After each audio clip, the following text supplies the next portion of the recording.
Hemshech Chaim Beis, Volume 1, middle of chapter 166. We're on page 335. Shalom and Hey. So we're talking about how Adam Kadmon, encompasses all of existence. We discussed it in many different ways, and that's why it's called Adam. It's the only structure that's actually called Adam, because Adam implies and indicates on its encompassing everything, the highest levels to the lowest levels, as we discussed in the beginning of the chapter. As he continues, he goes into more detail, into more Kabbalistically on page 335, based on the Eitz Chaim, that this is the four levels in the Eitz Chaim where it says Neshama v'guv levush v'heichel shaba'ak. These are in Ak itself, the world's in Ak. Ak Shaba'ak is the root of it all. Neshama is Atzilus in Ak, Guf is Bria Da'ak, Levush, the garment, is Yitzira, and Heichel is Asiya of Ak. And then he went into saying that not only Ak in general, but also the 10 spheres within Ak are also encompass everything. And here too, he started an Eitz Chaim. The Eitz Chaim says that the Ein Sof, through its manifestation in Chochma Vak, irradiates into Atzilus. So we see right there that the specific spheres are used as well, not just general Ak, but the spheres, the structure of Ak, in other words, also identifies and encompasses the picture. Then he goes on to elaborate that Eitz Chaim, however, continues and says, Rishami says, the B'riya, how does it radiate B'riya? It doesn't mention Ak. There it mentions only Bin of Atzilus. And in B'yitzira, it only mentions Zah of Bria or of Atzilus. And clearly the lower levels. So we see in the Eitz Chaim, the second half of the Eitz Chaim, that the other, besides Chochma Vak, Bina, and so on, is already through Atzilus. So nevertheless, he says that the Pshat has to be that it begins in Atzilus regardless, even if it goes through, it begins not Ak regardless, even though it goes in Atzilus. And he brings a proof for it from the Mishnah Chassidim. The Mishnah Chassidim, in each of the sections of the worlds that he discusses, Masechta Bria, Masechta Yetzir, Masechta Asiya, says in each one specifically that everything begins with Ak. However, then it goes through the Masach, Derech Gimel Roshen Atzilus Meir Bebria. That's the Bina part. And then when it comes to Yetzira, he says through the Masach Zah the Ak, Zah, that Mislabesh Av Bezah da Atzilus. This actually would seem to say that their correction is wrong, because here Klas says Mislabish Av Bezod Atzilus v'Nichlu Bezod Debriya, and there they wrote Mislabish Bezod Atzilus. It actually doesn't stem it though. So I think it's Atzilus. I have to look in Eitz Chaim. The only reason I'm thinking is that Eitz Chaim actually does say, but we'll look at it later. And Nasi again he says. So B'meila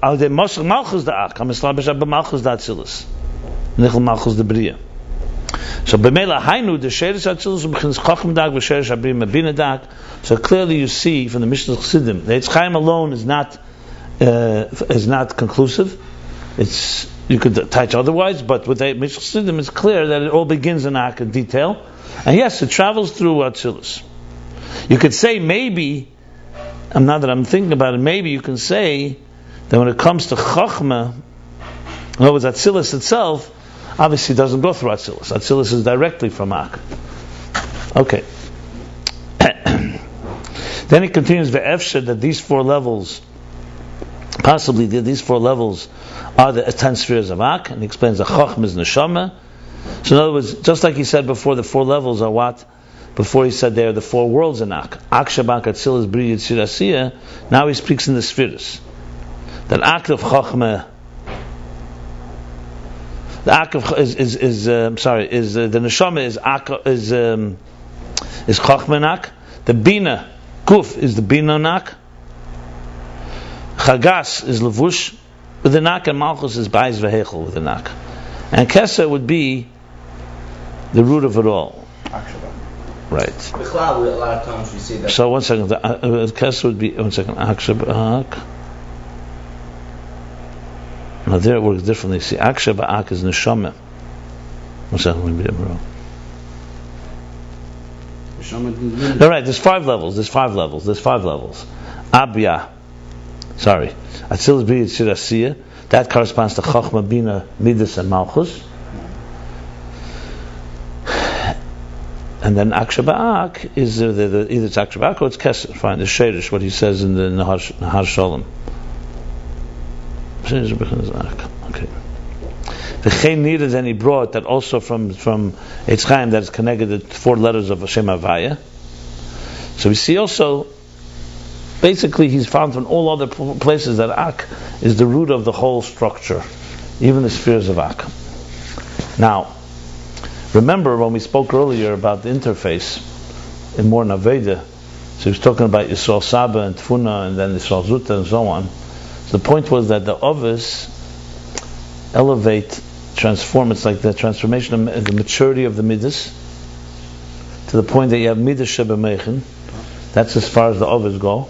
And Matan Torah brings the Yichud Chodesh, a new Hamshacha, which is the Yichud Abba Ve'imei Lion. The reason I mention it because that's how it plays itself out in the spheres. So now we're at a stage where we're talking about Ak as being the root of it all. So Ak is going to ultimately be a Stakal Baraisa Barama. God is looking into the Torah and creating the world. Ak is that interface, the klal, to the pratim. So this klal includes all these levels from Chachma all the way through Malchus, basically. Whatever we find in Ak, we can find in Atzilus. The exact same thing. With the Bina, the Das, the 4 worlds, everything. Yeah, but Atzilus is not a Chiddush. Atzilus is the structure of existence. Ak, the Chiddush is that Ak, which is seemingly a klal that has no details in it. It's a blueprint. It has the spheres, you said, and it has. That's the Chiddush, that it has it. That's what he's going that direction. Remember, Ak is not Atzilus. I'll explain that length why. Ak is the blueprint, the klal of all existence. Atzilus, for example, is not a klal of B'Yid Tzirasiyah. Atzilus is just a step in the process. We can't say that. We discussed it for almost an hour yesterday. I know, but if it could you can't. Yeah, so you can't say that. Yeah, there's only one blueprint. There's only one snapshot. Let's put it this way. We said technically, yes. Technically, what comes from B'Yid, like we said, technically. Yeah, but Ak plays a particular role, which is what he wants to establish here. In other words, if you want to see the whole picture, you look in Ak, you don't look in Atzilus. In Atzilus, you see the structure of existence as it's aligned with godliness, with the divine. What can we do it like it? So it's a paradox that it also contains pratim? Yeah. How does it also contain pratim? Not tangible. Well, that's what then it goes back. Umekol Mokum. That's where we're up to now. Where we started. Ak is like that. Atzmos. I mean, obviously not. But I'm just saying, like the relatively, it's like Atzmos, and then the field of energy would be Akudim, and then afterwards would be Atzilus would be. No, Ak is definitely not like Atzmos. You mean more the. You mean. They're just corresponding. He's not saying the ultimate Tzilus factor. Of course not. Of course not Atzmos. But I'm just saying. If you speak in the macrocosm and the microcosm, you could say Ak is. Well, Atzilus, the Klolos, is the 10 hidden spheres, right? That's before the Tzimtzum. Yeah, talking about before the Tzimtzum. No, so what's before Atzilus? Before Atzilus is before the 10 hidden spheres. There's the sphere of Saint Ketz. I don't think you could say that on Ak because Ak is not sphere of Saint Ketz. You want to compare it to the field of energy. That's what you want to compare it to, not to Atzmos. Because it's close. No, I want to compare it. I want to compare it to the field of energy. Right. The problem is the field of energy is beyond, has no spheres, or beyond infinite spheres. That's where the problem. It doesn't work with Ak. But Ak also has both components to it. But Ak does not. Is not the Gligvus. It doesn't say anywhere spheres saying Chutz and Ak. It says that. I would not say that. I'd stay away from that because Ak he called Adam Debris. Actually, there was a long discussion on this. No, I don't mean it's a field of energy. Literally, I mean it's like the same steps that you have to follow. I would say not so. There are similarities, but not completely. There are similarities. Look, when he spoke about Adenu Zenu, Baruch Shamar. So if you remember, he spoke about it Lifnei Tzimtzum, and he said it all applies in Malchus. But he went to Malchus of Atzilus. So obviously, if you could say it on Malchus of Atzilus, you definitely can say it on Ak. So you can find these 5 levels there. I'm just, but you remember what I'm talking about, right? Find these final levels. No, I'm saying, could you find these So final you can levels find the Malchus of Atzilus. beginning from Ak? Yeah, but it's going to be a lot of speculation because since he doesn't say it, how It's the same stepping stones. One is before that. I heard what you said. I just told you the only thing that you could say is if you find it in Malchus of Atzilus, so then why can't you find it in Ak? It's just that he doesn't say it specifically. Everything is microcosm, macrocosm. So everything you can find everywhere. Not denying that. It's just that he hasn't said something like that yet. Maybe he'll say it. I don't think he's going to say it. In the chapter where you know what I'm talking about, right? Where he goes into the whole Malchus of Atzilus, that the whole thing. Where was that? Yeah, it was already in the Mispar, in Sipur. Right? Okay. So there,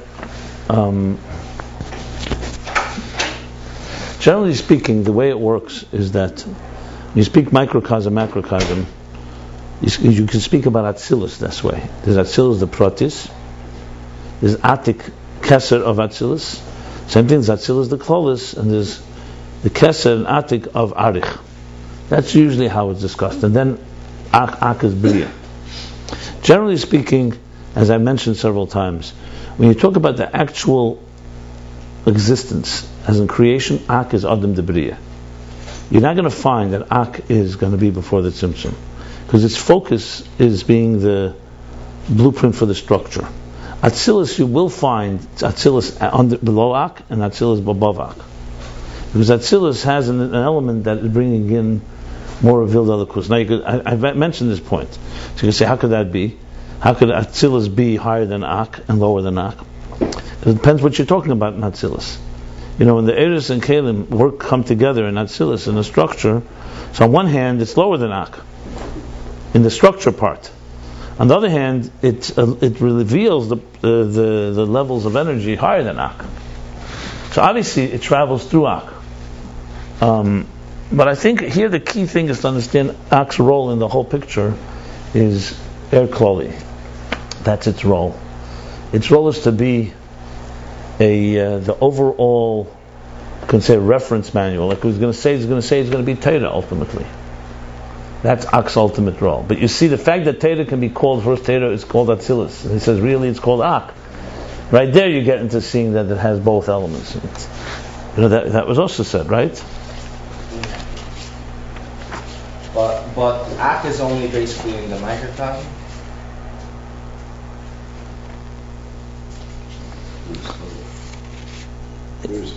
Well, no, Adam de Bria the Klolos, that's the macrocosm. When you say it's Adam de Bria, you're talking macrocosm, not microcosm. It's only in the macrocosm, it's not in the microcosm. No, he means after the No, but microcosm is Atzilus Bria Yitzira Siya Protim. Then you don't talk about Ak. Ak is in the macrocosm of existence. That's where Ak plays. Everything is after the Tzimtzum.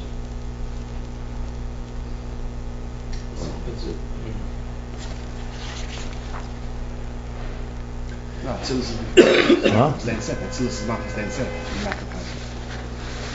Fine, but what are you talking about? The macrocosm. Anyway, I'm not sure what your question is. Tell me what the question is, and I'll answer it.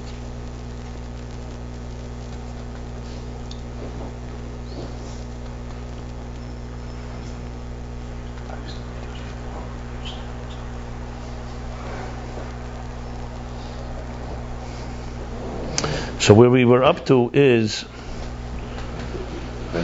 I'm just going to go over it again. We're up to, I'm going to start from Makom Mokim. And nevertheless, after all that we've said, that Ak encompasses, and the 10 spheres of Ak encompass everything below it, you need to say that there's two steps in Ak itself. There's B'chinas Atzmei, how it is on its own, and that too is in a state of 10 spheres. So it's not just 10 spheres that encompass everything that will come afterwards. And this is how Ak serves as Tchilas Savas, as I explained. This is like Ak, like Rosh Hashanah as being the first day. That Ak is it. And the second thing is B'chinas Kelelis. That it is the Machshava Kedum, the primordial thought that encompasses everything. Like he said, the Nefesh. The Nefesh has two things. The Nefesh is the Nefesh itself, that's like Ak. And Nesekeches, it carries all the faculties, everything that will come from it. So even though you really can't distinguish between the two, but there are two so-called elements here. And here we will continue now. Is this clear to everybody? What's going on? So basically we're analyzing and trying to understand this interface of Ak as the blueprint, Ak as the klal. And there's many sides to it. On one hand, it encompasses everything that will come later. On the other hand, it's in a very ethereal and intangible state. And at the same time, it's also, as I'm saying now, that it's the beginning of the process while also encompassing the whole process. That's the bottom line. The beginning of the process meaning that it's a stage of its own as well. Just like I say, Rosh Hashanah is a day in the year. Besides that, it encompasses all the days of the year. The head is an organ in the body, besides the fact, in addition to the fact that it also encompasses and is the central nervous system that from where all the other faculties get their power. So there's both elements to it. It's a great uniter. It's the great uniter. I explained yesterday, is one of its roles is that type of uniting, right? Like the conductor in a symphony, in a sense. Atzilus, in this context, plays a role. It's an instrument in the symphony. Atzilus is not the conductor. Atzilus is not the reference point of existence. Atzilus is the perfect world. The 10 spheres work perfectly aligned. Bria, on the other hand, is already somewhat of a concealment. Yitzir even more, Asiya even more. So you can't say Atzilus encompasses, for example, the concealment in Elam Haza. Atzilus is the opposite of concealment. Atzilus is not Asiya. Whereas in Ak, Atzilus and Asiya both are there, they're both envisioned there, and they're both equal there actually. That's the key difference. So Atzilus and Asiya are not equal. You can't say Atzilus and Asiya are equal. They're very different. They're extremely different. We sing like the Beis Hamikdash, and outside in the street is the same. Ak, on the other hand, encompasses the whole picture. Shabbos, Achel, weekday, mundane, holy, everything, the whole picture.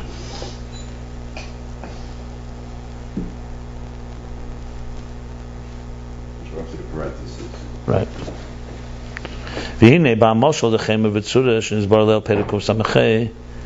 And now, in the metaphor, the example that we gave of the Chemer and Surah in the previous chapter, 165. So remember, we spoke there, Chemer Surah Tikkun, we spoke what? You said the parentheses. Yeah. So we spoke there. Just a second. Where's the Chemer here? He spoke here also, Chemer HaPashut, right? Oh, right here.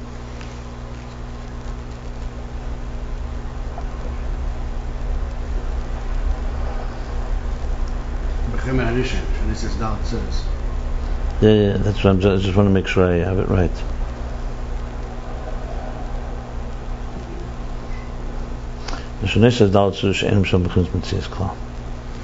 What do we say? Formless mass? Yeah. That's a good expression. Unformed mass. So now, in the mashal of Chemer and Surah, remember that with the mashal we spoke about, it was actually in the question. He said, Chemer Surah Tikkun, there's 3 steps anything comes into being. First, it's in a state of potential. Basically, called Afshari Samitzias. That's Chemer. Surah is already some type of revelation, but it's still shapeless. So Chemer would be the Chemer Pashut of this, even higher than, you can't even distinguish 4 elements of fire, water, and wind and earth. The Surah you already can distinguish properties, but it's archetypes. Also you say there's Prutim, I'm just reviewing what it said there. But you can't identify heat or light, for example, in fire. And tikkun is when it becomes an actual geder miyuchad and prati.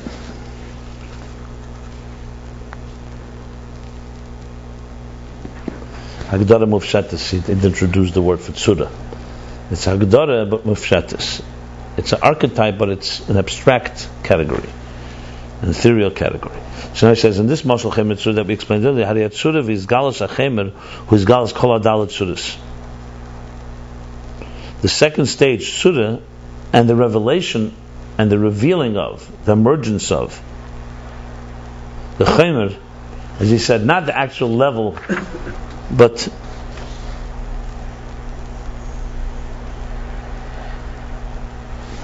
now that the potential is coming to some form, he says that second stage reveals all, it comes in 4 different forms, in 4 different archetypes. And then comes tikkun shalahem. Then comes their so-called tikkun usually means repair, but tikkun also means like adorning, the shaping of. So then comes the tikkun shalahem, and it comes into actual theology, say this as we know them, fire as heat and so on. Vim kain, ba'dugma l'mayla b'chinas ha'akudim shezor b'chinas yitzira ha'rizek cham kain koil kol ha'madregas. Seemingly question here. If this is the case, and Ak is what? Bria de kolos, that would be the Chaymer Rishon. That's fine. Now Akudim is Yitzira de kolos, right? And Yitzira is Surah already. And the Surah, why? It's not Surah of one Keli, or one element, it's all 4. So based on this, it would appear, in the example above, that Akudim also encompasses all the levels. And remember, he said before, Akudim, it does not encompass. It's only one container. This is going back what you kept referring that we should read on to see how he's going to address this. So here it would appear that Akudim does encompass all the levels, because like the 4 tzuras are there. So now he's going to answer. Hine vadai. Now it's for sure. Now surely, Kenhu sheyesh bekol adal madregas. That indeed it is certainly the case, definite case, that Akudim has all 4 levels. V'hein b'chinas, in the parentheses he says now, what are the 4 levels? B'chinas chochma, bina, tiferes, and malchus. Very similar to what we said before in Atzilus. I'm sorry, in Ak, Yud Kei Vav Kei, the 4 elements of Ak, the 4 spheres of Ak, or Levush, what he called Neshama Guf Levush Heichel. So what are the 4 levels? Chochma, Bina, Tiferes, Malchus. Tiferes sometimes is the Midas. Shaboy, Tekenu Gam B'Atzilus. In fact, the same is also in Atzilus, that it has all 4. So in other words, we're not contradicting, we're not saying it doesn't have it. So if that's the case, in the parentheses he's qualifying, so how do you distinguish between Atzilus and Akudim? Akudim and B'chinas Tzura, B'Atzilus B'chinas Tikkun. Because Atzilus is already Asiyah de Klolos. So in Atzilus it's Tikkun, you actually have properties and personality of the spheres. Distinction maybe also. Yeah. We learned all the different aspects that Atzilus does. Distinction, there's hierarchy, Identity. there's that whole thing. We spoke to different levels of. So in Atzilus it's a Tikkun. It's the example, and the Chemer would be Chemer Surah Tikkun would be they actually have Yisoda Eish, fire, that is hot and warm, hot and light and bright. Whereas in Akudim, why do you say that? So in Akudim it's in a form of a tzura. It's still shapeless, relatively speaking. It's still an archetype, formless. Well, why am I saying what? Why are you saying Eish, that it's the hot already in Atzilus? Because he says it's clear. No, we're talking about the 4 things: Chochma, Bina, Tiferes, and Malchus. I'm explaining what's the difference between Chemer and Tzura and Tikkun. In the previous chapter he said that in Tikkun and Atzilus the Eish becomes Cham and Eir and so on. But Atzilus is a spiritual world. So what? But spiritual cannot have personality? Can't have a hot fire. It's just physical. Who says hot is physical? Spiritual heat. In Tzura there's no spiritual heat altogether. It's just a archetype. Spiritual heat meaning reflecting from Chochma and Bina. Whatever heat means. You want to explain what spiritual heat is? It's a property. There are 3 stages in all this. And if you want to understand this, you're going to have to understand spirituality. Spirituality, there are levels also. Just like there are levels in the physical, you have a seed. What's an archetype? You know what an archetype is? An archetype is not a physical thing. It's a concept. It's the concept of chesed, let's say. It doesn't manifest in any way. Atzilus chesed manifests. When Avraham Avinu did chesed, it was chesed of Atzilus at work. It's rooted in a spiritual giving, but it can manifest in a physical giving, coming from Atzilus. You can also have chesed only of Asiyah. You know how many times I've said that we can't figure out even Asiyah Ruchnis? Yeah. That's what you're really asking. No, I'm asking about the Eish Ruch Mayim. So Eish Ruch Mayim Ofer has 3 levels. That's what he explained in the previous chapter. In Ak, it's in a form of Chemer, where you can't even distinguish anything. It's complete potential state. It's like Nefesh Neisha Keiches. It's like the soul carries faculties. Then comes the Keiches Klulim B'Nefesh. Now you're talking their faculties. You still cannot identify them. They're still completely amorphous. But there is faculties. The same with you say this. Now you have that's Surah. That's a Kudim. Now you have this personality of features in it. In the first level you couldn't even talk about features. But it's archetypal features, meaning it's conceptual features. Like he says, right here, he says there. Kamei says, the Gamkin says, Eish Yesod Eina Cham ve'Eina Meir. The Agdaras Eish Hu Chaim ve'er. Eish Yesod Mufshet Daim Agdaras Eish. Same thing with water. That's why they can reside side by side. Then comes Keiches Nalamim. I actually am going to skip that level because it's not so relevant here. But then come Keiches Geluyim, which is actual faculty functioning. Chochmah is different than Bina, and Chesed is different than Gvura. In level 2, where the Keiches are Klulim B'Nefesh, they're distinguished in their conceptually, but they reside side by side. They are there both. They're all in one pot. In Tikkun and Atzilus, you now have the real distinction. Now, yes, relatively speaking to our distinctions in the physical world, you can say Atzilus is also quite ethereal, obviously. But compared to higher than Atzilus is very tangible. This is Chesed, this is Gevurah. This will be Avram, this will be Yitzchak. They're different identities. In the Seydus, it would be now Eish has taken on a personality of Chem, of heat and light. What that means spiritually is the same thing like spiritual light, whatever spiritual light is. In Akudim, you can't even call it spiritual light. You have to call it potential or archetypal light, for example. In the physical world, the 3 would be raw matter. You have the root of the 4 different elements, and then the actual elements. That's how they would be in the physical.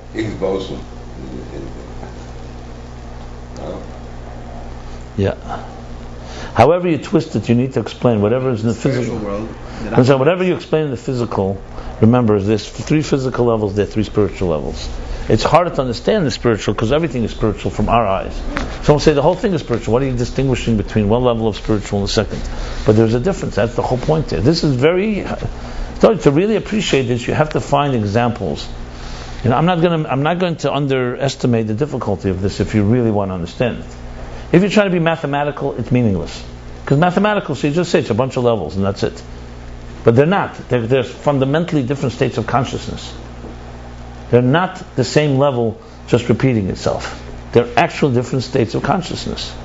If you were able to go into the mentality of a seed, then if you're able to go into the mentality of the first time the seed buds, and then into the mentality of a full-blown tree, you have 3 different states of consciousness. They're not just 3 steps in the process.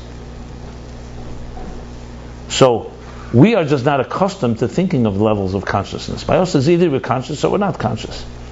Either I'm not thinking. Most people, they'll say the biggest chiddush for them that there's, besides the material world that I'm consumed with all day, there's also some spirituality in my life. Then you suddenly come on the other side of the curtain and you realize, what do you mean? Spirituality is a whole bunch of dimensions. The reason I'm suggesting that it's difficult, I'm not saying to you personally, but to anyone, is because we don't swim in the waters of spirituality. We swim in the waters of materialism. Let's be very honest. In selfishness, hopefully not that destructive. We're self-absorbed. We live in a very small world with very small ideas. That's how people are. And survival. One second. Then we sense there's something going on beyond us. But when you open this, it's like someone looking at the water. When you look at the water, you once in a while you see a fish jump out. This and this, you see an iceberg, so you realize, hey, there must be something under the water. But let's be honest, without cameras and never going underwater, would anyone know what's going on there? No, they'd say there's how many fish have you seen in your life? 20, 30, 40. There's 40 fish in the sea. Someone goes underwater, hey, my friend, there's more underwater than going on land. Everything that exists on land is in water. Not everything in water is on land.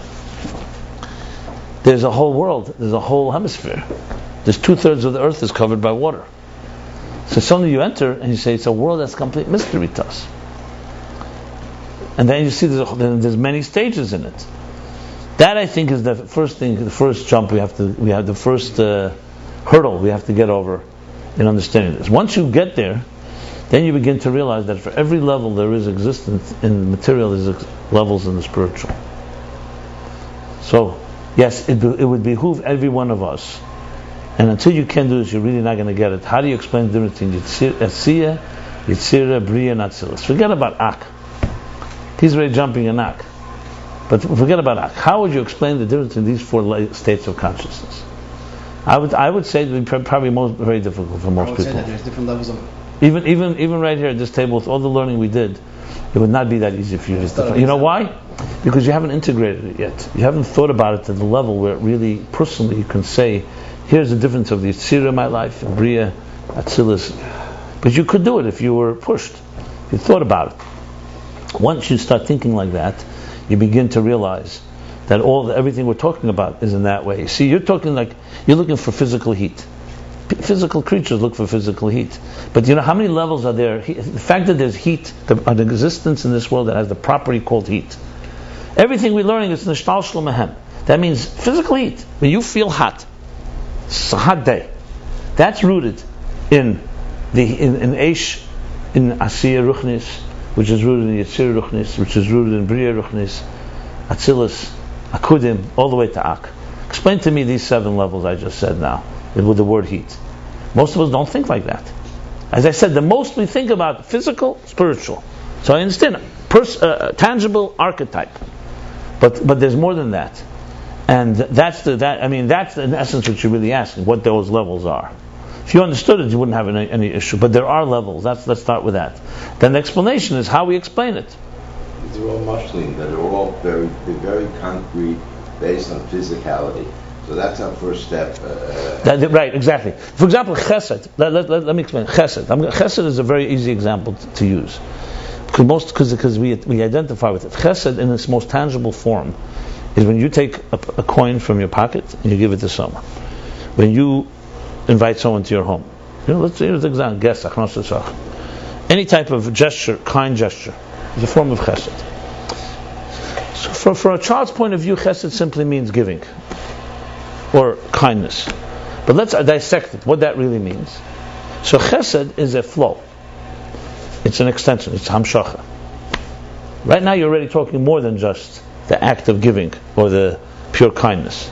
Gvura, on the other hand, which we would call discipline or the law and order, is essentially withholding. So you have an energy that flows, you have an energy that withholds.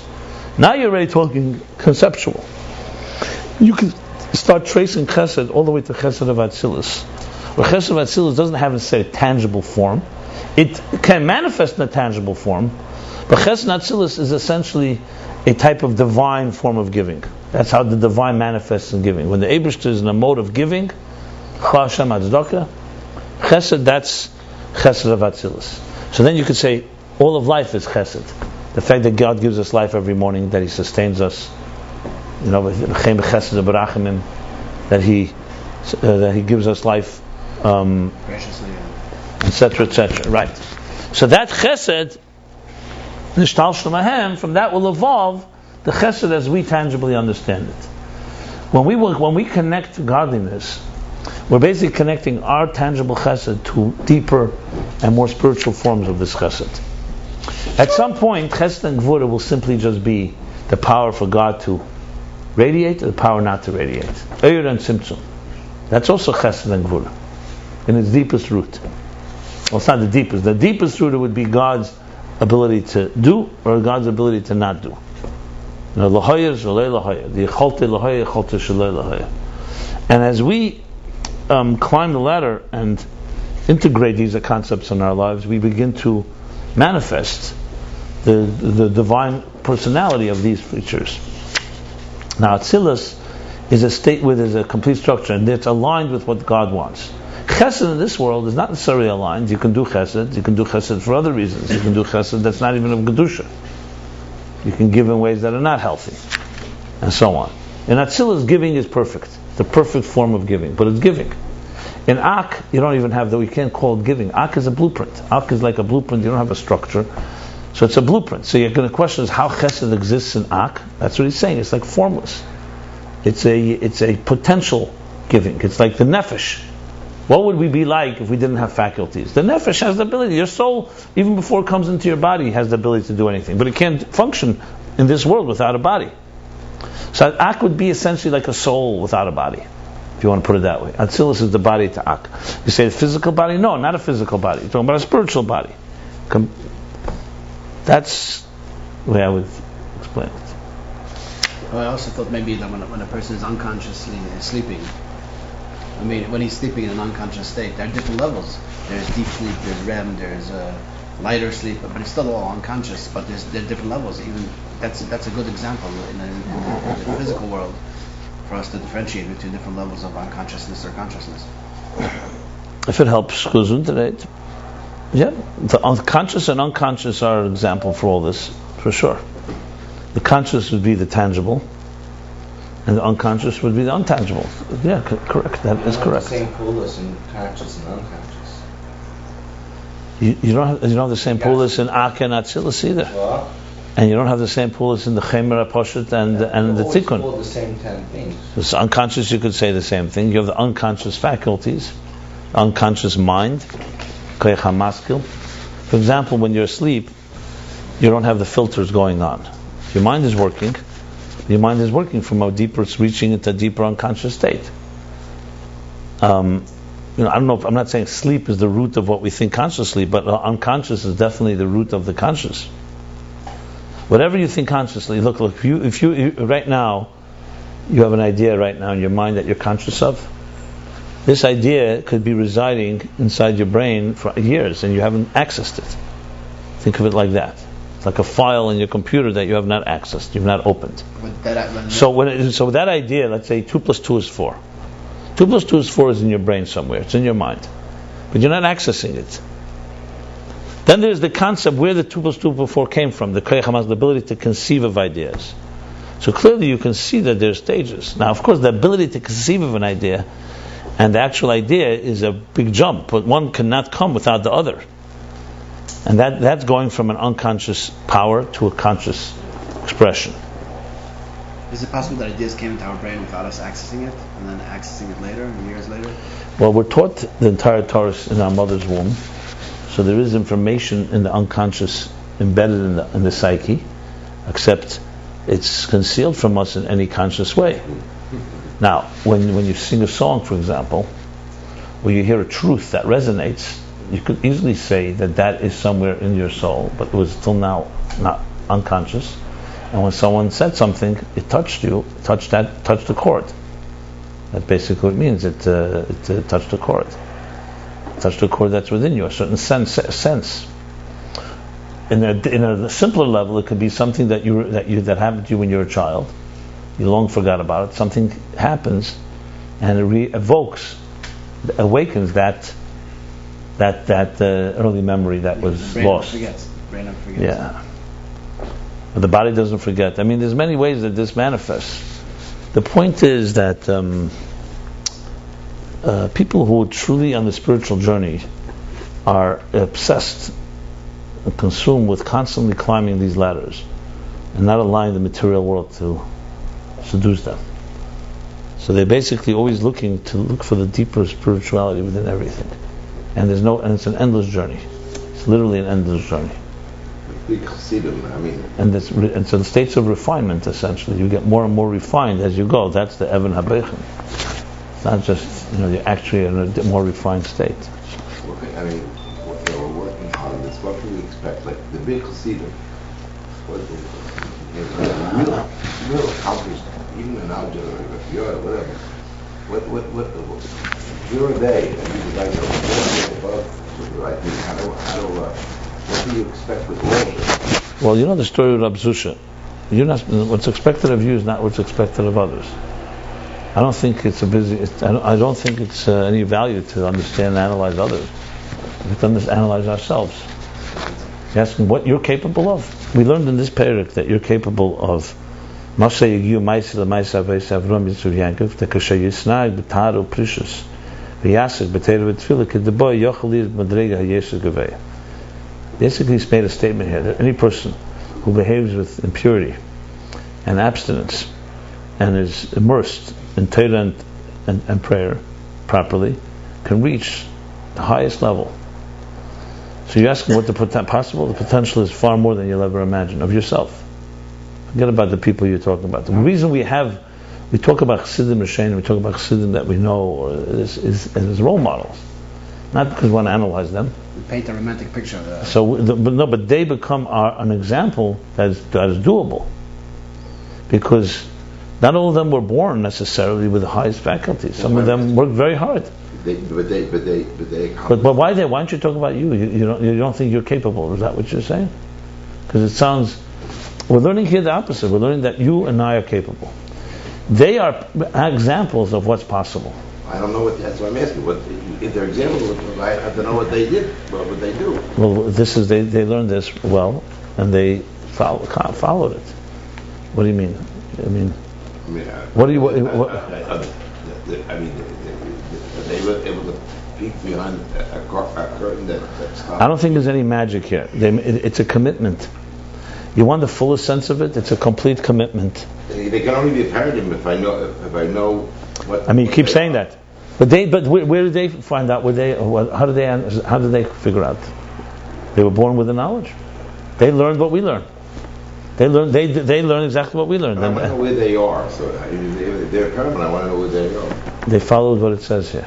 That's an action. I want to know what they've accomplished, so I can. I don't know what somebody. I don't know what I'm not clear what you're saying.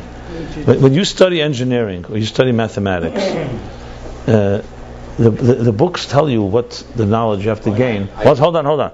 Then you see someone who's a accomplished engineer, accomplished mathematician. All he's doing is implementing that which says in the books. Fine, we see what he implemented. He is there. We see an architect, what he's built. I don't know what these guys have done or do or anything. I really don't know. So then you have to. How do they be a paradigm for us if we don't know what? Well, I didn't bring them up. You brought them up. Right. For me, For me, here's the paradigm is in the book. They just lived up with what it says. I understand what you're saying. You're saying you don't understand what it says here? How will it help to look at them if you can't understand what it says here? It would be like looking at a mathematician and never reading mathematics. How could you become a mathematician if you're not going to read the math? You're making it sound like by looking at a mathematician, you become a mathematician. No. You become a mathematician by studying math and then looking at an expert and seeing how they use it. I'm not clear what you're saying exactly. I don't understand. I've never heard of someone looking at somebody and becoming like that just because you look at them. You're studying architecture because you see that an architect has made beautiful buildings, so you know after 5, 10, 20 years of toil, you can do something maybe. But I don't even understand what they're doing. I don't understand. If that's usually one of role models, because you see what great things they're doing. I don't necessarily see it. I don't know. The historical figures. That's what I'm asking. It's not clear to me what you're asking because you've never heard stories of Moshe Rabbeinu, Avram Avinu, Yitzchak, Mesiras Nefesh, kings and rebellion. So what? These are all. I'm not clear. You want Dafka stories of Chassidim? There are hundreds, thousands of stories in the Rebbe's Sichos, Frierdiker Rebbe's Sichos. I'm not clear what you're asking exactly, to be honest. Does anyone understand what he's saying? If you want to have the actual stories, you have hundreds of them. How people gave their lives, their kindness, their states of refinement. I mean, what don't you have? You have hundreds and hundreds of stories. Every story of a chassid is a lesson in life. If you're looking for that. If you're looking for the whole picture, so you go through the Torah, Avram, Yitzchak, Yaakov, they're all examples for us. Can you reach their highest level? It says you could. Even if you can, but you definitely can reach relatively something. Let me put it this way. It all comes down to commitment. If someone's committed to grow like this, then nothing can stop that commitment. Let's be honest, we're not committed. We may want to be committed. We're committed to the things our habits. If you're committed, what he says, it would mean you drop all your addictions, you drop all your dependencies, and you begin from scratch. What does God want me to do today? I don't see, without that, anyone going anywhere really far.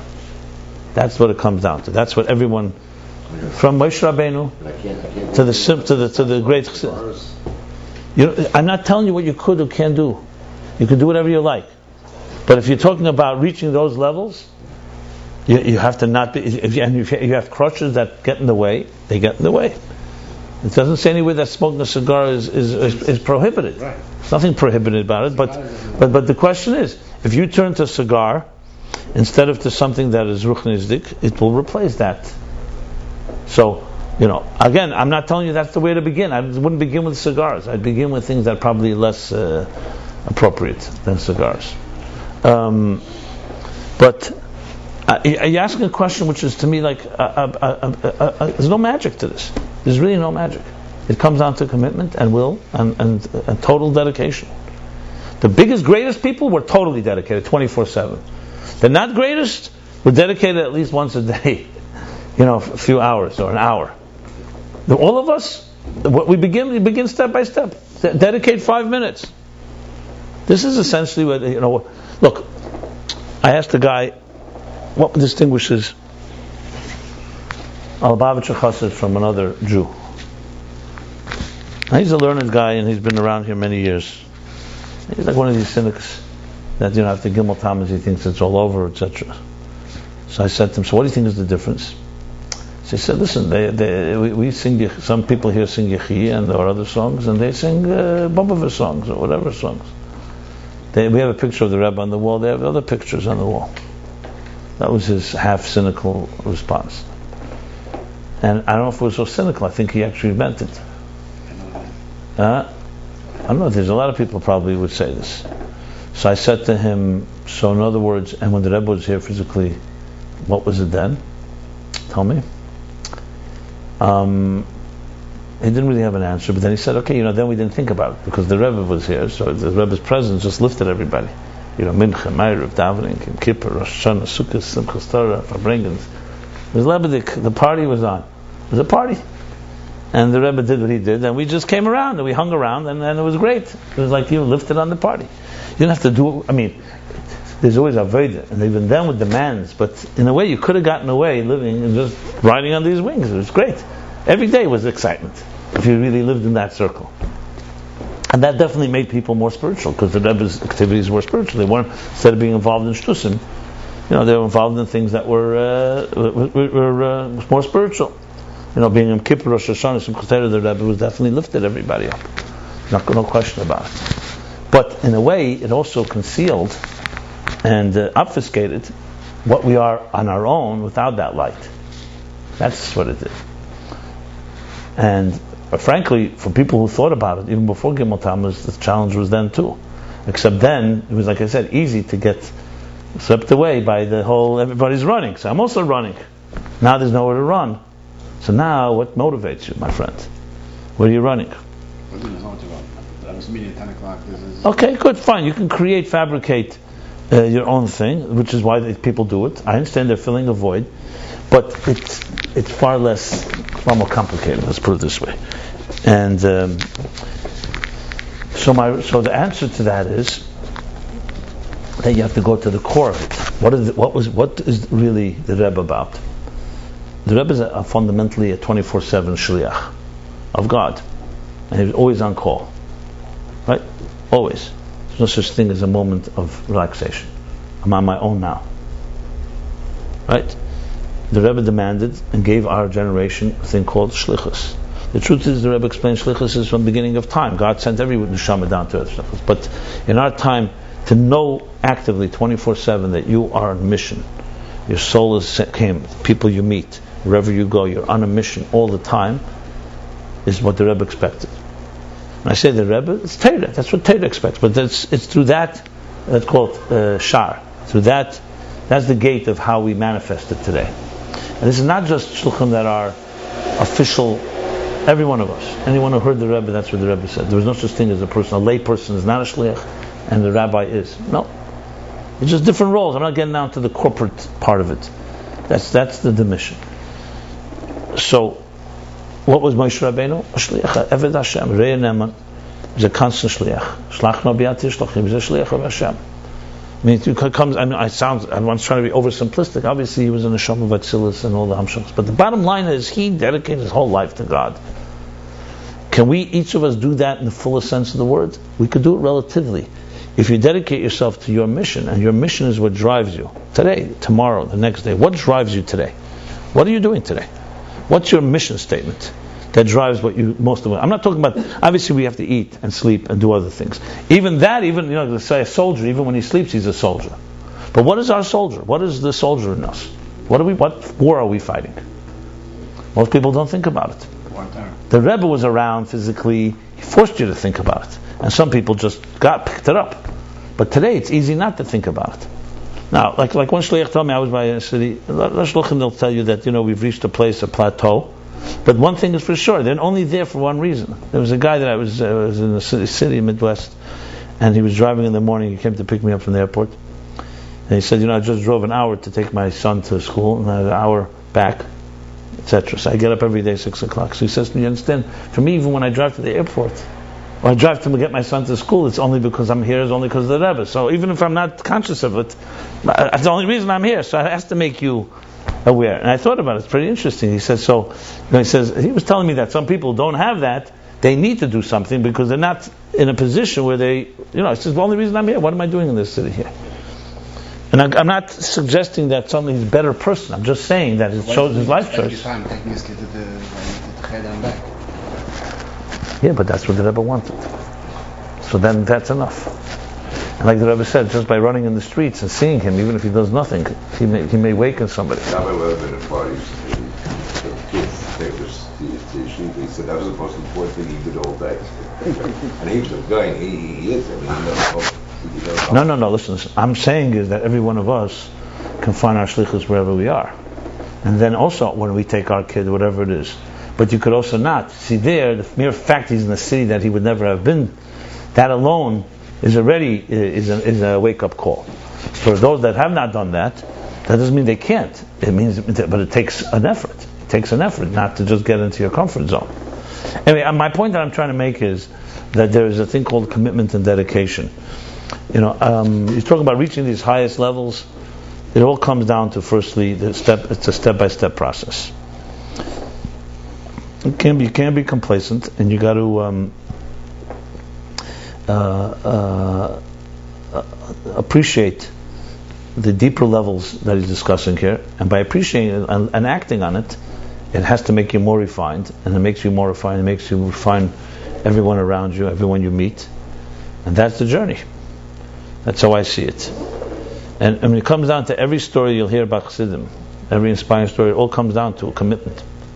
Whatever that commitment was, it manifests in many different ways, but it all came down to that they did something that they didn't take care of themselves. They did something for others. They did something for God, for the world, whatever it is. Now, of course, there's so many different stories. I'm not suggesting all the stories are the same moral. They're different lessons in different parts of life. I just heard a powerful story. Heard from Farkash, Yisrael Farkash. So, his great grandmother, his name was Shendel. So she was beautiful, and therefore she was a catch. So in those days, the richest Jew in Hungary, his son As you read the shidduch, the custom was that the girl with her father would come travel to the city of the Gvir to meet the guy. So they're on their way from their city, wherever they were, Romania, on their way. They stayed in the inn. Middle of the night, they wake up. They hear in the inn. They hear the father and son of the innkeeper and his son are learning Torah. And Shayla was so taken by that, she said to her father, "What are we going to Hungary for? I want to bend Torah. This is what I want." So at the morning, the father goes over to the innkeeper and privately says, maybe a shidduch between my daughter and your son. Okay, fine. They go out and it becomes a shidduch. And they never end up in Hungary altogether. They were insulted. You can imagine, the wealthiest person. It was all planned. No one knew this story in her entire life. She died, unfortunately, before her father. He was the only one that knew the story because he was the one that did it. By her open grave, when they buried her, her father says, Shendel, sag dem Eibishter, tell God that there's gewollt Torah, nicht Geld. There's nicht gewollt Geld, gewollt Torah. That you wanted Torah, not money. See, a story like that, a person, what kind of impact she had on generations because of that. She made a choice that many people would not make. This small choice, to me, is the whole story. This is Atzilus. She tasted Ak, if you want, even. I'm not going to go categorize which level, but one thing for sure. She gave up on the Chemer and she went to the Tzura. She gave up on the matter and went to the spirit. And she did it and changed, and she made a commitment and it changed her life. So, I just heard it just a few days ago. It's unbelievably moving, such a story, especially in the world in which we live. So for me, heroism is not necessarily dramatic acts. It's the small things people do and the small choices. After he said that at the grave, so obviously everyone asked him what he's talking about. So he told the story. And no made any fanfare of it. It happened. It was quietly, weitergegangen. Thousands, millions of such stories exist. Unfortunately, the way of all flesh is the other way. Most people choose the comfort level. They choose the road most traveled, and few choose the road less traveled. To me, that's what it comes down to. When I read about Moshe Rabbeinu, I can't talk about Moshe on Har Sinai and how he spoke and saw God, but we have to find, how do you explain that in our personal lives? Seeing God's face, his back, not seeing his face. I think it's all relative. That's what Rabbi Zusha said, that I'm concerned why, if I lived up to be Zusha, he wasn't lowering his expectations. He was saying it's not relevant what others. I have to figure out what it means to me. And if you see in a Rebbe or in a Chassid an example, you have to find how that reflects in yourself. Doesn't mean you have to be exactly like that. When I look at the Rebbe and I lived around the Rebbe, I'm never going to be the Rebbe. But I learned from the Rebbe dedication. I learned commitment. I learned what it means, a sense of urgency. I apply these things every day of my life. On that level, no, it's not on that level. It's not even comparable. But without it, if I didn't see that, I definitely would not have had anything. It's just an example. And the Rebbe is an example that he saw from his you can see that in the secular father, world also. the Rebbe, Friedrich Rebbe, and his father, etc. In the secular world, there are also people who have a sense of urgency and have a drive and have No problem with that. dedication. Right? In Torah, he speaks about the philosophers, Goysha, that have dedicated their whole lives to thinking about God. I've got no issue with that at all. That's true. You can find examples in a cab driver. It's not that you don't necessarily need, a habit or whatever. So you have to pick up other things from the Rebbe besides dedication and urgency and No, but I didn't. these attributes you can pick up from anybody, from a lot of people. You're challenging what I wear my role model, or you're challenging yourself now? Adrabah, you find someone better for you, go gesund today. I don't tell people what to do. I'm talking personal. It's my personal experience. Obviously, I saw other people, and it wouldn't inspire me. So you have to understand why. That's another story. Cleanliness from a cat. There's a lot of things that. Yeah, or you can learn dedication from every animal. Every animal is dedicated absolutely to its family and its role. I'm talking about, first of all, anyway, I'm not going into the details of it. I just gave some examples.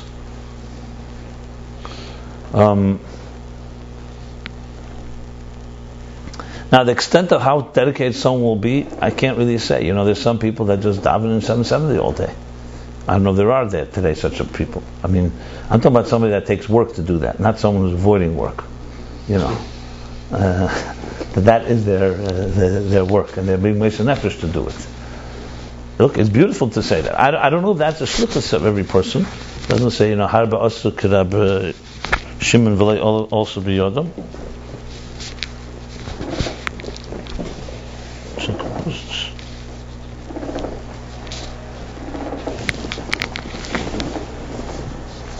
Okay. The point is, however, as I've said many times, you want to find these levels in our own personal lives. And I've always said the best place to begin is number one, is in three areas really. In your personal life, in your relationships, including marriage, and in your social life. That's how I see it, with the world around. And in each one of them, however kind you are, however gvura you are, I'm talking about in Kedusha, however you are in any of your parts of personality, there's room for improvement. In the words of Chassidus, the room of improvement is climbing the ladder of these worlds. Let's go back to the interface. What's the point of the interface? The point is becoming less mundane, less let's call it less human and more divine. And maybe less human is not a good word. We want to be human also, but less mortal and more immortal. And this is true about whether it's chesed or gvura or teferes or netzach or hod yisod. God is in the details. It all comes down to how your chokhmah through malchus is going to behave. Is it going to behave on asiyah gashmis chumris level, or is it going to behave on asiyah ruchnis or yitzira ruchnis or bria or atzilus? And you can't really jump. You have to go step by step by step. That's really what this is about. Each level here is a more refined level than the next. There are different states of consciousness. The key here is to not be academic, because if you try to be academic, it will not have an impact on you. Now, obviously, this is deep seichel, a deep philosophical system that has a lot of structure to it and logic and sense. But at the end of the day, that's its purpose, is refinement. At the end of the day, its purpose is to help us appreciate a deeper level of refined consciousness, which is less about us and more about the cause. Less about us, more about God. That's the simplest way I can put it. Now, what each level actually is, I've tried to spell it out in different classes, and I continue to do so. Yesterday I spoke about what the essence spheres of Akar, the identification, the Yochid, the Klal, the Prat, the Yochid, the Tzibur. So why are we interested in knowing what the shapeless Chaimer is like? Because we're interested in knowing what that state of refinement is like. By understanding that your nefesh contains faculties, as opposed to the actual tangible faculties, helps you elevate your faculties to a more spiritual level. Does that make sense? Remember I spoke about Dhamma Ayin Basa. If you can understand that who you are today is rooted in a place that was far more pure when you were a child, and it's rooted in a place in the higher worlds, it means that's accessible to you right now. And the question is, how do we retrace the steps from who I am today to who I was when I was in a purer form? That's really what it comes down to. And the deeper you understand that pure form, the more impact it should have on us. So yes, to know what we are, to know what your faculties are like inside your nefesh, helps refine those faculties. It has to. Because if you only know them as they are in a tangible way, so you relate to them the here and now. You relate to them in a more abstract way, you understand yourself in a deeper way. If someone will say to you, how much potential do you have? We know your actual. What about your potential? What's the ratio between your actual and potential? So you can't answer that question unless you know what your potential is like. What you actually achieved, everybody can tell. It's measurable. But what you're able to achieve, how could you measure if you don't know what's going on inside? So this is teaching us what's going on inside and how deep it goes. And yes, it's really endless. It's much deeper than that. There was a person who was learning Chassidus years ago. One of my classes said to me, stop coming. He said to me, these classes are making me miserable. I'm having fun. Everything's going well. At some point I'm getting miserable from this. I said, why miserable? He says, because I realize how much potential I have and I start feeling guilty. Until now I didn't know all this. So it was very easy. I just moved, now he was really getting it. You understand? So that type of miserable is actually good. So I told him, you're the first time I feel good about making somebody miserable. It's like making happy people miserable and miserable people happy. Are you following what I'm saying? Am I speaking up too in heaven? Too lofty. Or too tangible? I'm simplifying it. It's not so complicated when you really come down to it. Comes down to it. Why? Do you know why you're intrigued by Chassidus? Why? What intrigues you about this stuff? I don't know about God. Why? But why? I'm saying curiosity. It's exotic. It rings true. I'm not challenging. I'm just, what's the answer to that? It's just like nice music for you. For sure. Okay, it's like music to your ears. Good. But that's not bad. I'm not saying this to criticize. The thing I would say is, if it's music to your ears, too much, I think. No, one second. So when we listen to music, we can listen to music and it doesn't evoke any responsibility, right? We all listen to music. It's a great escape. It's great. It's stimulating. It touches deep places. It's true. Music. Even more than cigars, music is definitely kosher. But what it doesn't do necessarily is necessarily make you more responsible. You can listen to music all day and be the same irresponsible person. So, I'm saying to you is, I think, I've said this many times, without the Aveda of a certain responsibility with this, you're going to probably hit a wall. You'll hear the music and you'll like it, but you'll hit a wall of really how far you can go with it. And I can't see that this type of music has to ultimately, its goal is to refine the person. Now music is also that way, but this is even more so. Because if not, then it comes a point where, how many different ways can you skin a cat, as they say? How many different ways are you going to hear about Atzilus and Ak? At some point it's going to get boring. Because, okay, I heard this level. Okay, there's another level. Let's hear about the next level.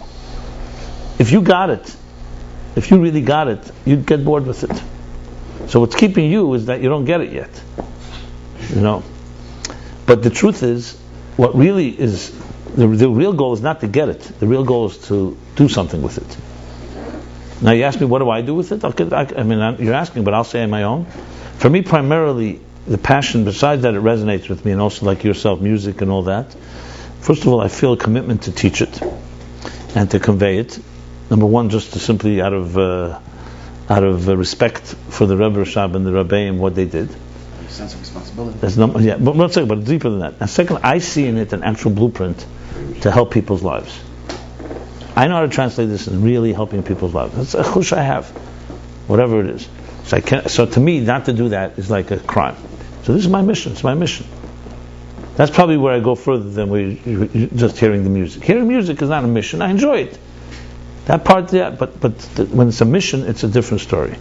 And my objective is, yes, I'd love to translate this into a real blueprint that people can actually use in therapy, in relationships, in marriage, in business, to help them become better people, to help them become more healthier people. Let's put it this way. And I really believe this has the power. That's I'm giving you my. Now, what about me personally? I'll tell you the truth. It's always easier to focus on others than on yourself. To make a 3-day seminar. One second. But I have to no question. Since I'm learning this, especially like this every day, it refines me tremendously. It's a whole different world. I think differently. I think in a far more a clear way. Whatever I had, I'm much better at it. I'm sharper, more crystal, and also it makes you more refined. It makes you more less petty, less involved in shtusim, and involved more in higher things. Every time I learn this, You're closer to God. You could put it that way. I don't know if I would. I don't use those words a lot because I don't know what it means really. I know where God is, to be closer to God. Did you get to a level of a Siyah Ruchni? It's Siyah Ruchni. The only way you can do it, the only way you can't do it in concept. You have to do it in Aveda. You could see it as 4 models. I could see 4. That's a Siyah. No. I could see 4 models of marriage. An Asiya model of marriage, a Yitzira, a Bria, and Atzilus model. 4 marriages, and I can give you case studies of different marriages. Here's an Atzilus type of marriage, here's a Bria type of marriage, here's an Asiya type of marriage. That I can do very easily. I do it all the days. That's what I do. What do you think when I deal with people and I teach? I don't always use those words, but that's no question about it. It's based on this. The whole point of this, to me, every line here is for that purpose. This is helping further your career. Well, it's the other way around, actually. My career is because of this. I didn't have a career before this. So this is just a... Right, this is helping you, this is pushing your... No, I mean... expanding your career. No, I said absolutely not. That's an incorrect statement. That's a very cynical statement, actually. I find it offensive, to be honest. I would have made a lot more money if I didn't do this. So I know what you mean by career. Well, I mean money-wise, I mean like in your mission. This caused me to have my career. You see the difference? Not that I had a career and this is helping my career. Without this, I wouldn't have a... This is what drives why I do what I do. Look, it could very well be... Look, most people will not appreciate Chassidus until it's translated into models that I'm talking about right now. To be able to read this and apply it in that way without someone helping you do it is probably quite difficult. It's difficult. But I think I do it almost in every class. That's the whole point. That's why interface is the key.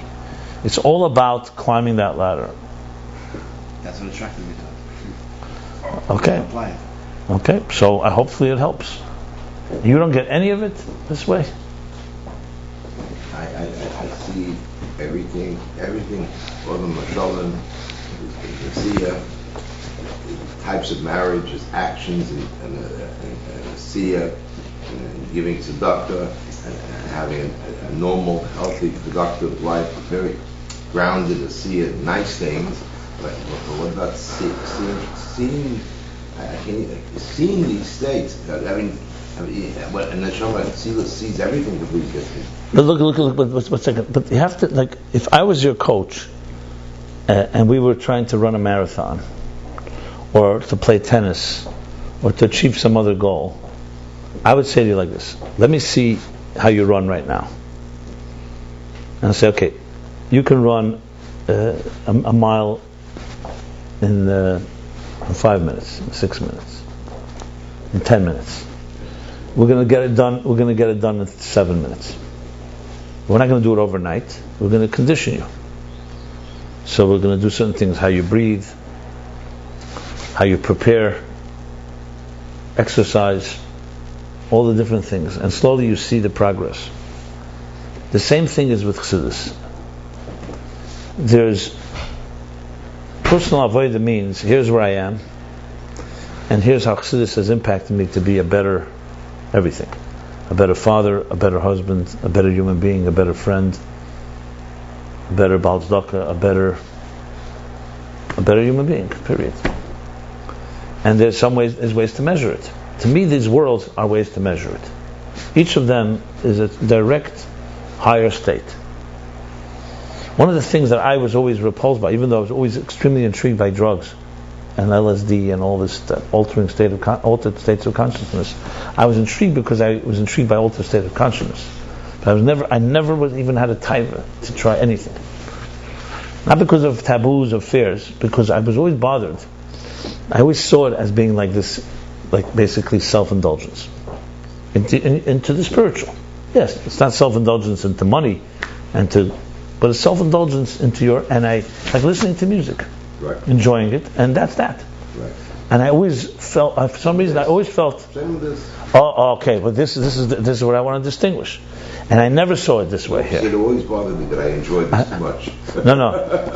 What I saw here was a demand that psychedelics and music doesn't make necessarily on us. There's no demand. You could listen and right. It's entertainment. It's a ethereal entertainment. It's a refined entertainment. The demand is, I always realize this as being a demand to, like I said with the marathon, from running a 10-minute mile to a 6-minute mile, from being a more grubber person to a more refined person. And I saw every one of these worlds is the way you measure it. That Tzilus is the fastest runner. Asi is a very slow runner, sluggish, etc. Just using that stupid example. I don't know if it's stupid, it's just an example. And obviously commitment is key. If there's no commitment, no one's running anywhere. And why should you exert yourself? You can easily just entertain. Most people entertain themselves. Let's be honest. What do most people do 24/7? Their responsibility is almost zilch, unless they have to work, which people have to do, or other few commitments they have. It's not what they want. People would rather have no commitment. I have no choice, I'm committed. This is the opposite. This demands and teaches you commitment is the greatest way of living your life. Service. Now, the levels of the worlds to me are basically measuring. They're measuring sticks, like Kav HaMidah. How you climb. That's really what it is. I'm not. I know this sounds oversimplified. It's mostly quantitative instead of qualitative. This is completely qualitative. Nothing quantitative. In the mile, it's quantitative. Yeah. In the mashal. Yeah, but refinement is qualitative. When you get more refined, obviously, I'm using an example because it's an example we can relate to. You can measure it. Same here. Look, a person in business, people have no problem. The Rebbe would always bring Misha Yesh Leimon Reitz Messiah. People have no problem saying, $100, I want 200. 200, I want 400. What would the Rebbe apply it to? To Ruchnis. Obviously, Ruchnis 200 and 400 is not like that. 200 and 400 is levels of consciousness or levels of commitment. Now, I want to just add, I think it's far easier in our generation to warm yourself up is harder than to warm up someone else and then in turn be warmed by that. So to just use Chassidus and say, okay, I'm going to climb this ladder, personally, it's going to be hard to motivate yourself. But if you're working with others, it definitely motivates you also to work with yourself. That's the only other additional thing I would add. Makes it far easier. And but basically all this now, it sounds oversimplified. It's not. It's simplified, but it's really the complicated part are the levels. What we're studying is the levels of the company. The actual goal is very straightforward. The goal is to climb from a very mogushim chumri asiyadika level to a yitzira, to asiyah, to yitzira, bria, atzilus, ak. Why are we learning about ak? Why do we learn Torah, by the way? So ak is Torah. Why do we learn Torah? Besides, Hashem wants us to learn Torah. Fine, that's a mitzvah. Besides the fact that Leida Shemaisa Sheyasin, to know what to do, what not to do. And Leila Shaleita Son. That's halacha. But why do we learn Torah under the day? Because we are refining our minds to think like God thinks. When you read science or you read other things, you're reading human. When I tell you about what I think of the rabbis, I've learned all that. One second, fine. But I'm saying Torah ultimately is like he says in Tanya. You unite your mind with God's mind. That's a gift God gave us. He did not have to have a mind. He didn't have to manifest himself in intelligence, but he did. So Pasha learning Gemara even. You're learning, understanding God. Now they think, like he says in Kuntres Tzachayim, learning Gemara alone, without the premise, it could end up completely away from God. Fine. But at the end of the day, with the premise, you're learning God, your mind is becoming, instead of a selfish mind about your own needs and how to survive, becoming a divine mind. So that's the point. The point is to climb. And these levels are all steps in that. The thing is, you got so intrigued with the levels that you need to go back to Aleph Beis, to page 1, and start applying it to yourself, and maybe applying it to others. But I see that. So there's a very big jump. You can know this and not have done anything with yourself. So there's a very big dichotomy. 42 years of being around and dissonance. Whatever it is, I see the correct that learns and this. So maybe you should be looking at other people. No, but I see it. I was idealistic. I said, Rabbi, see it. Okay, so now you're no longer naive. You've woken up, and you've not found anybody that you respect. I respect people in certain areas. I respect you in your area. I don't know all about you. I respect. I don't even know. You know something. When it comes down to every. But okay, one second.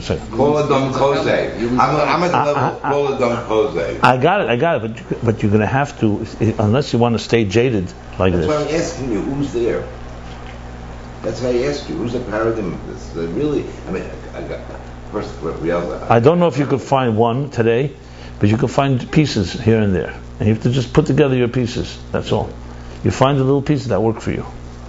I don't know if you're going to find one hero like that, one perfect. Round one, you would be the Rebbe. Yeah, I don't know if you're going to find. I think you have to take pieces.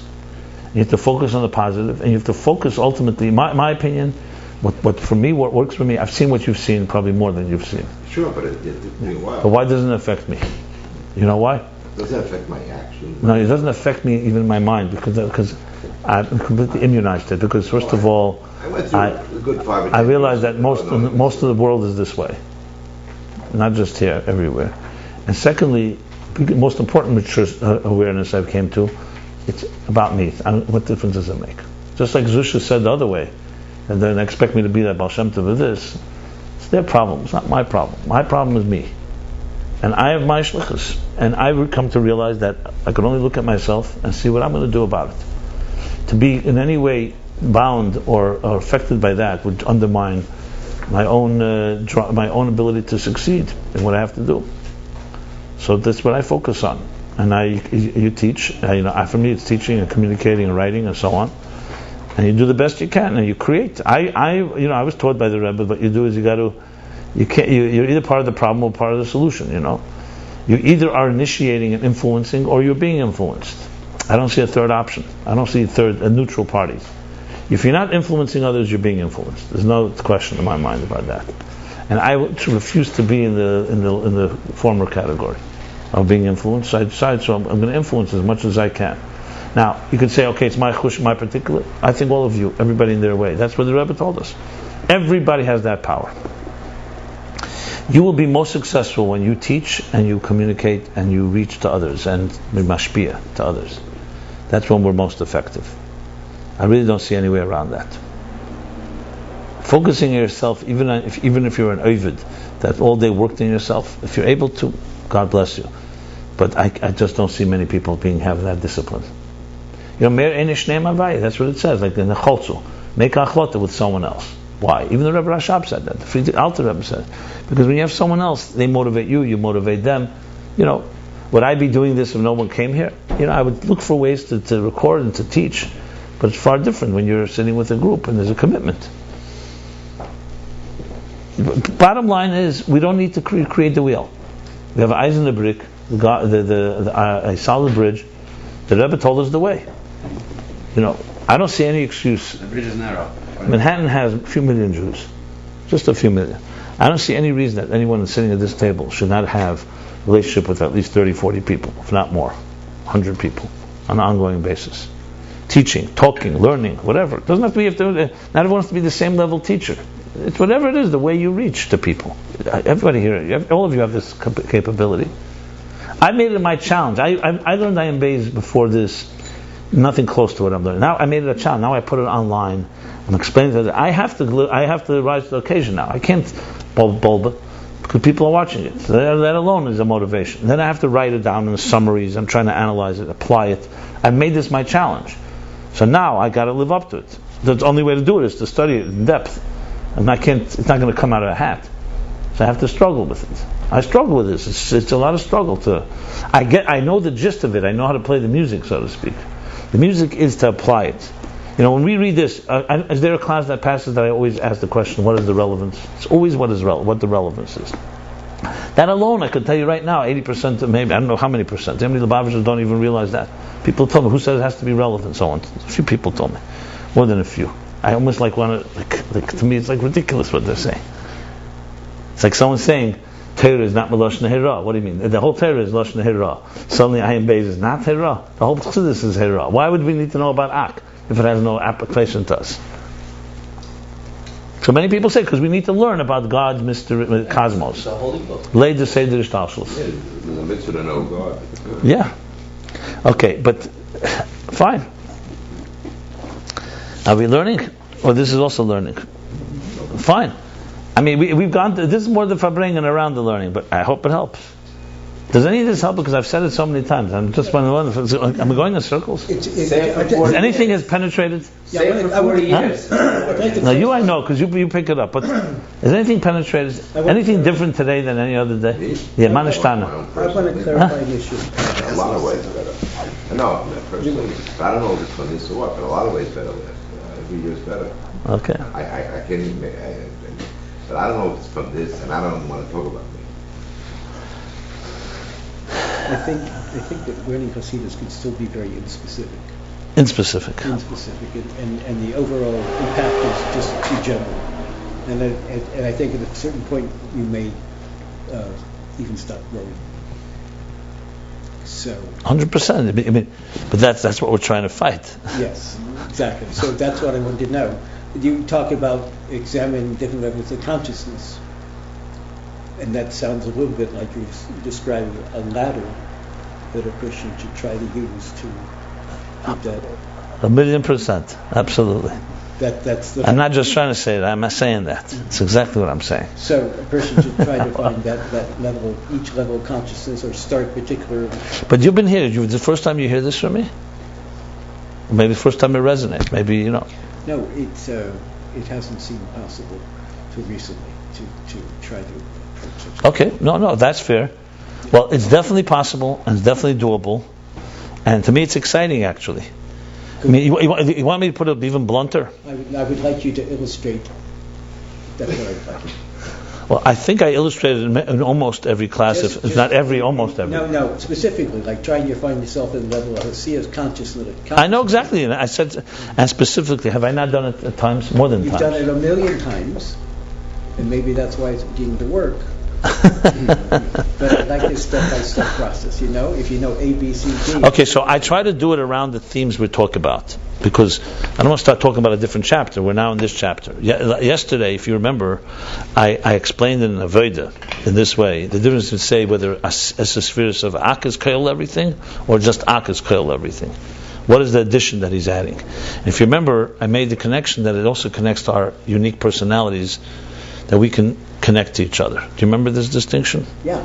Sure. So that was an application, 100%. The application of all the worlds, I'll do that as we learn. Right now, I could do it. I don't feel right now compelled to do it in this particular section. Maybe at the end of the chapter, to be honest. But I constantly will do this. But I don't have to do it this second, right? No, but. No, I don't want to lose it. Maybe this is a life and death moment for you. Let's hope not. Huh? But like spiritually speaking. But when you describe it in such a way, it's not a full picture. Like, I guess in a workshop scenario. It's true, but let me explain something. No, but it's a puzzle. Every chapter is. No. 1 second.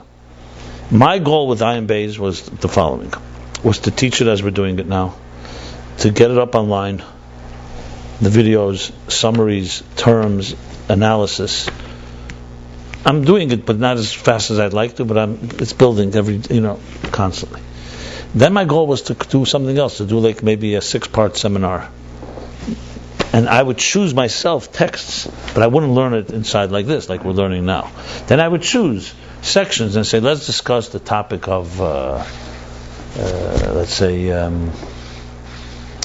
interface, or the topic of the worlds. And then I would apply it to real models. Because then the appeal will be to a far wider audience. How many people can follow what we're doing here? Even the way I'm teaching it. It's dense and complicated. There are people. I just was in Brazil. A guy told me every day he listens to every class. Come on. And I told this guy in Belgrade, I don't even know who's listening. I just see people, whenever we post something new, right away have 20, 30 people within a day. Yeah. So I know Bachrim are using it because it helps understand Chassidus. So, but that someone has to follow it. We know it's an hour and a half a day. It's just, come on, it's a pretty big commitment. But to make it into let's say a 6-hour seminar, 6 weeks maybe, an hour a week, that's doable, and make it very palatable, very practical into applications and so on. That's my dream. To be honest, I wanted to learn it properly like this before I would do that, because even though I could do it, but I want it to be very grounded. I want it to be Ayin Beis. I don't want it to be just general Chassidus. I want to be able to show that these are the themes of Ayin Beis and so on. And I'm going to do it. There's no question I'm going to do it. But here, I do it more within the context of each of these chapters. And I myself mark, for example, sometimes a class that I particularly think could be used later like that, I mark the number that this class can be transcribed. Remember, everything here can be transcribed on paper, which makes it a tremendous asset. And once it's transcribed, you could edit it and take out a piece and this and so on. That's my goal. So, this is what we do. You should live to 180 years. It should all live that way. Maybe more than that. It's going to take more than that. Okay. Let's at least try to finish the chapter. What is it, 11 o'clock already? It's 11 to 11. Oh, it is? Let's read something. I have to do, yeah. I got to move my car. The priorities are priorities. 10 minutes. After an hour of this. And it's a work day. Fine. I have to do the same, but sometimes the passion of this overrides. We're all aging, or aging. Well, then it babies, becomes- then it and becomes looking like for 5 days for higher one states of chapter, right? consciousness, you know? We're looking for a lower. I'm going to finish the chapter. I'm going to read quickly. We're looking for a lower. Okay, let's just continue. Okay, so anyway, he's now distinguishing between Ak and Akudim. He just said, but Ak also has the 4 tzuras, so therefore it also has all the levels within it. And the parenthesis says that these are the spheres, and the same is also in Atzilus, except in Akudim, it's in the form of tzura. As we learned, tzura is more shapeless. It's not yet, does not yet have personality. That's when you started asking the question. Atzilus b'chinas tikkun. Ve'en gam ken b'chinas tikkun, meaning that it's already has distinct personality. Ve'en gam ken b'chinas neshama v'guf. Now, what's the hein? Akudim and Atzilus? Yeah, probably. Former dragons. How convenient, Tiferes Malchus? Yeah. Neshama Guf. Neshama Guf was Neshama Guf Lavush Heichel. But what's the hein? What's he referring to? So that's also, in other words, what he said earlier, that in Ak there's Neshama Guf Lavush Heichel, also in Atzilus, and in Akudim there's that. But the Dali Yasodas are V'gam. these 4 levels. Fine, that's fine. So even though comes out that they're Each parallel, olam has not it. vertical. Correct, and it's like a question on the table here. V'gam sheidish sheyesh b'chol elam k'meish kos be'etz chaim. And also there's the root. Remember, just like in Ak, there's the root, which is Ak sheba Ak, right? Which is the root.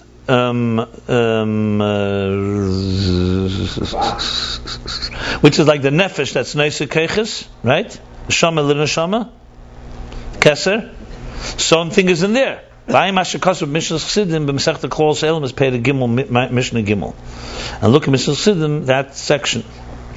So bottom line is, in this parenthesis, he simply added that not just Akudim but also Atzilus has all the levels, except in Atzilus it's more distinct. In Akudim it's more in a form of it's more shapeless. But now he's going to answer. Arzeu b'chinas atzmei, le b'chinas kelelis. In Ak, we had Ak is its own level and also encompasses. In Akudim and in Atzilus, it's only its level. It's not really an encompasser. It's like we said, the buds, a branch on a tree will branch out to many other branches, but you can't say the branch encompasses all those branches in a full sense, in conceptually. Of course it encompasses, but that's not its role. It's its level. So this in Akudim and Atzilus, that's b'chinas kelelis. The be'etzem o elam prati. He said this before also about Akudim. Akudim is be'etzem and elam prati. He's talking about Akudim. On top of the page. And also Atzilus. Be'etzem it's going to talk about Akudim, not Atzilus, because it's out of the parentheses. Be'etzem it's a distinct world. That's its role. It's a specific. It's a prat, like you said. You said the word, but it's the first. Ak is a klal, and also the first of all the pratim. Here it's a prat, and happens to have in it also something that has kol other things. Might be the greatest prat in the world of pratim, but it's Yeah. And he adds in parentheses, and every world encompasses all the levels in the world beneath it. Like it says also, that doesn't, however, make it a state of all-encompassing. But what's it? It's not a snapshot necessarily, even though it encompasses. It would be the equivalent. Is an aura. It would be like the seed gives birth to the tree and to all the branches, and is the potential for everything. The nefesh encompasses all the faculties, but you're not going to say chokhmah encompasses, like you said with midas. Chokhmah does not encompass all the faculties beneath it; they come through it. But chokhmah at the end of the day is a sphere pratis. It's just that it is the way that you reach the other levels. They're not. It would be like I tell you the difference. One would be, let's say, the engine room that pumps out all the energy. Then there's the next room where the first room where it's going to it travels through, but that's already a filter. Its role is being a filter or a particular level. It's not the air quality. It's not that all-encompassing energy.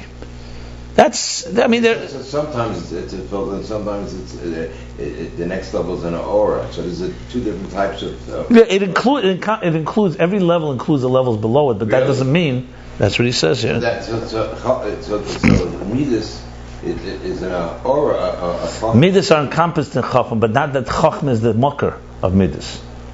Understand? Kabbalah is like a shirish. To call it proud, no. It's a klal prat, not sherish, I would say. V'rak ak hu b'chinas kelelas. And only ak is a state of all-encompassment. I mentioned yesterday with the chief of staff and so on. The blueprint encompasses the whole picture.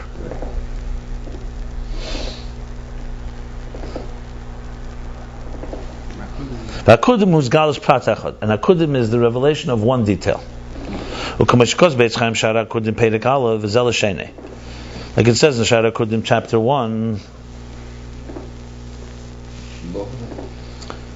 Ki Lavan who said Loivan and Elyon. We learned this before about Lavan and the Akudim Vrudim with Yaakov. Lavan is the seed of Loivan and Elyon. Lavan of Yaakov's father-in-law is said is the secret of the supernal whiteness above. Ashur Kedim Kol Atzilus Hazeh, that precedes this entire Atzilus. What is that? That's the level of Ak. And he, because remember the sheep were all sheep of Lavan, saying Lavan. So this level of Ak, Levan Elyon, is what creates and shapes all the Akudim, Nekudim, Vrudim, the three different worlds, which are Akudim, and all the way to Tikkun. Let's say the Atzilus sheyetzel acherim. For the purpose of Atzilus, that it should emanate others. V'hischil ba'akudim, and it begins with Akudim. So Ak is what is the central headquarters, is the Levan Elyon. Akudim is already a stage in that process. Ad kan l'shene. V'hine bizgalus pratei amadregs m'b'chinas hakalalos Ak. Now, in the revelation of the detailed levels from the all-encompassing Ak, yeshleim ed Akudim b'chinas yisod hamayim. We can say Akudim is the first yisod hamayim. Now, it's not all four you say this. It's the Yisod Hamayim, the element of water. What is it?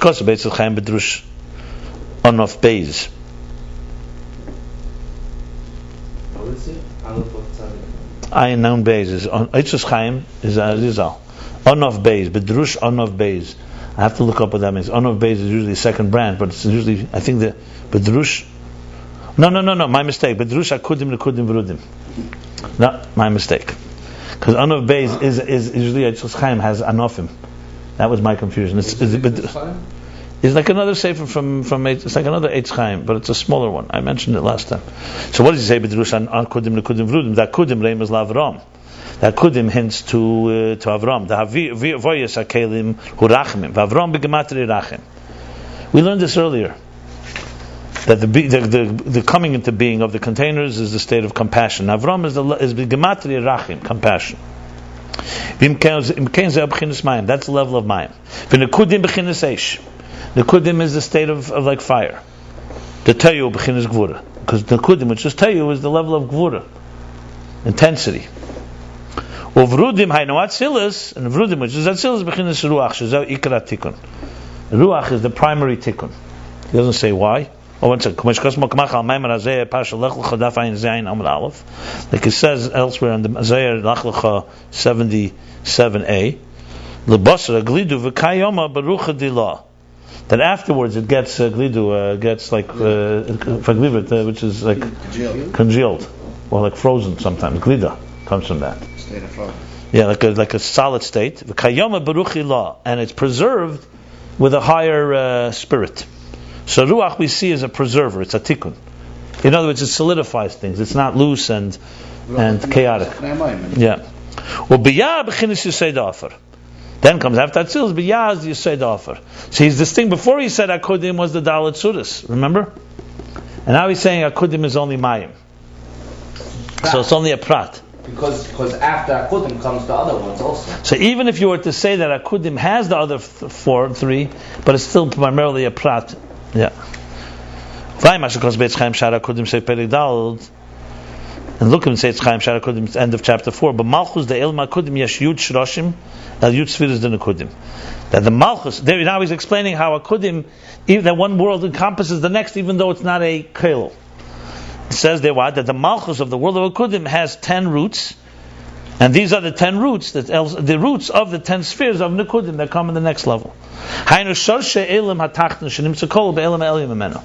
So we see here how the roots of the lower world that is found encompassed in the higher world that's higher than it. And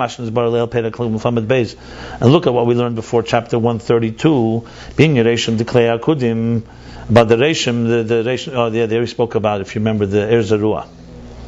The Reshim Diklei Akudim Yu'un Sham.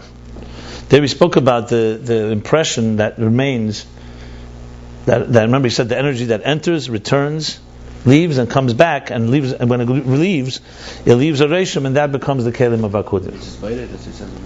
Not Nishus Beta, no. Going into the V'hainu the hagshama shakli datzilus hadei reshim dakudim. That's what he said. He said it was like the garden. Remember the seed. That the seed is the keli that remains from the reshim. Meaning the hagshama is the keli of atzilus. It's hagshama, meaning its tangibility is through the impression of akudim. But the root of their creation is from Ak. So Akudim is a filter, is a stage that it goes through, and it emerges from there. But Akudim is still a stage, and the real root is in Ak. Like it says there, I assume he means in Perek Kuf Lamed Beis 132 that Shleim Shleim, that's Muhus L'Muhus. That from Kelim Avak becomes a Muhus L'Muhus. In other words, it's like actual, from substance to substance. I'll discuss that later. Uli is the Kelim Dak Einem B'chinas Kelim Klal. And being that the containers of Ak are not at all containers, they're only roots of containers. You see Anav. Like it says in Shari Gulim, the fourth branch, Al Keim B'chadei Sheyeh B'chinas Mitzias Kelim, that Silas, Zal Da'areshim Da'kudim. In other words, so why do you need Akudim? If it's coming from Ak, why do you need Akudim? That's because Ak is still too abstract, the containers. In order for the existence of containers not Silas, you need to have the impression of Akudim. What do you mean impression? So go back to that chapter 132 at length discussed. I told you the energy leaves Akudim, and what remains is an impression that becomes the Keli. That's what he said there. He says it's like the seed. So in other words, Nimtza, what do we see from this? Akudim is only the beginning of the revelation of creation. By contrast, Ak is a klal. So Akudim is a step, and it's a step from where things emerge, but it's not the klal that encompasses it all. And on the other hand, it's kale everything, but everything is found there not at all in a form of a substantial form. And this is the advantage of the state of Ak. Few advantages. First of all, that it's not just the beginning of creation, it's also the all-encompassing level. Haflaw is the grandeur. The other side. Remember, interface. That even though it encompasses everything, they're not there in any substantial way. To the point that everything there is equal. And this is with the meaning that Ak is called an Er Kloli, which is the language that the Maggid would use, as I mentioned, often use. Because it's the klal. How do we define klal? I keep saying all-encompassing, the general, the klal. I think you could bring in halacha an example. When you say avos malachis, avi aves, an avos. So even though the tuldas also have tuldas, but they're not an av. Correct? Yeah. What's a tulda of a tulda called? Tulda the tulda? I think that's what it's called. Because the av, what makes alamates malachis, avos malachis? Those are the real general ones. And the rest, even though they may also have subcategories, but it's not Or the. It's funny, but they were taking from specific. Yeah. They were taking from Exactly. Ein kein Lov Yisrael Shleisha, even though we all come from the Shvatim. These colors are all taken. Kitzer. V'zeu da'ak nikra Adam. This is what Ak is called Adam. Ki Adam ushakel mekol ha'afachim. Because Adam, human, is encompasses all from all opposites. Umahayesraelian v'atachten, from the highest to the lowest. Kumikin akel hakol b'shva mam. Same thing. Ak encompasses everything, and everything is equal. Kumei nefesh shenesha kol hakeches v'u nefesh achas. Like the nefesh that encompasses, that carries, contains, and carries all the faculties, but it's one nefesh. V'aschol seisavas ein muchrich shekel hakel. Ein muchrich. Right. He said that before also. Ein muchrich. He said, yeah. The beginning of creation does not compel us to say that it encompasses everything. Ayin b'ram ban al pasuk bereshis, or al pasuk bereshis. I have to look that up. Look in the Ramban and Bereshis. Like Akudim, it's the beginning of creation of a container, but it's a specific world, a detailed world. Ak is the beginning of creation and encompasses everything. And that's the advantage of Ak, that encompasses everything. Everything is equal there. That's the grandeur, and not in a form of a distinct personality. So we finished chapter. We finished chapter 166, page 335 and 336.